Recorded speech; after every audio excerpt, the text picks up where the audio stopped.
Good morning, everyone. My name is Joe Gasparini, and in keeping with this year's stewardship theme, I'm here to tell out my soul about St. James Church. In chapters 12 and 13 of his first letter to the Corinthians, St. Paul speaks to us about the many gifts that God gives to us. Now, when I reflect on Paul's words, I immediately think of how St. James has manifested those gifts for me, especially the gifts of faith, hope, and love. Now, being born and raised in a alternate Christian tradition, I'll give credit where credit's due. That tradition did give me a solid Christian foundation. But over time, it was a faith that was marked with fits of starts and stops and sometimes lost in a barren desert. St. James was actually my oasis in that desert. Here at St. James, I was introduced to a cornerstone of our Anglican theology through the concept of the three-legged stool: scripture, tradition, and reason. Prior, my faith, even if it had a stool to rest upon, often one leg was shorter than the other, and sometimes, at worst, there was a leg that went missing altogether. Here at St. James, my faith is stronger than ever, with so many opportunities for it to grow ever deeper through the various liturgies, ministries, and especially a deeper prayer life. And this is due in good part to each of you, God's people, who under the thoughtful care and spiritual leadership of Mother Meredith, make St. James an incredible community of faith. Now, along with faith, I find a reassuring and comforting sense of hope here at St. James.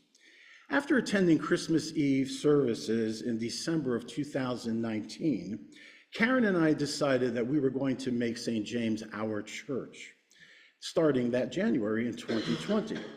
We immediately fell in love with our new spiritual home, the clergy, the congregation, everything. We were filled with such joy and hope in that new year. Well, that lasted 2 months. March 2020 rolled around, and with it came the COVID shutdown. Like many of you at the time, we were locked out of our new spiritual home, away from our new friends here at St. James, and we were left to negotiate our faith on our own. But in the midst of that bleak time, Father Chuck and Deacon Gail came to the rescue by offering evening prayer via Zoom daily, Monday through Friday, and with Compline on Saturdays. After Father Chuck left, Gail's commitment and service to the people of St. James through continuing evening prayer sustained a glimmer of hope during a dark time by which Karen and I were able to nourish our faith. It also provided an opportunity to meet and grow friendships with others who participated in the daily evening prayer. Now, hope continues to abound here at St. James, especially in Mother Meredith's sermons. No matter the topic, the sermons are scripture-based with something to take away, and above all, there's always a message of hope, especially so apropos in the times in which we live. Well, where there is faith and hope, can love be far behind?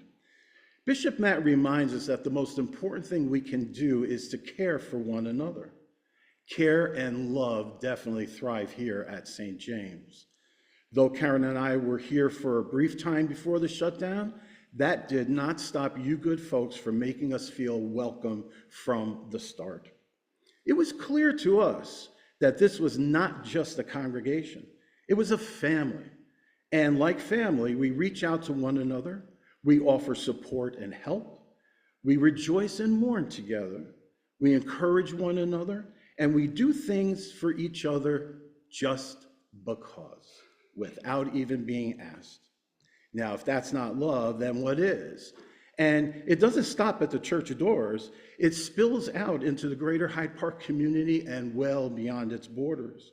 St. James makes it very easy to live out one's baptismal covenant. That is, a good part of which is to love God and to love one another. So, in thinking about the gifts of faith, hope, and love that I have found here at St. James, in concluding, I must hand it to St. Paul, who sums it up best in his letter to the Corinthians, chapter 13, verse 13. Paul says, And now these three remain: faith, hope, and love. But the greatest of all is love. Thank you for listening.